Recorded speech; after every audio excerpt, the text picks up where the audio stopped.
Want ze hadden hier vlakbij een rijtjeshuis gehuurd en de studiodagen waren van 9 tot 6.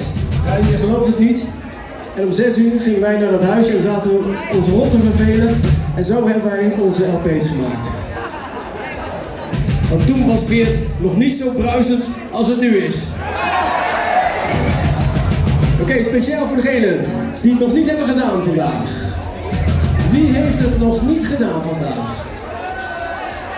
Wie wil het nog gaan doen vandaag? En wie heeft hoofdpijn of is dronken? Voor diegene, voor die laatste groep, heb ik één advies.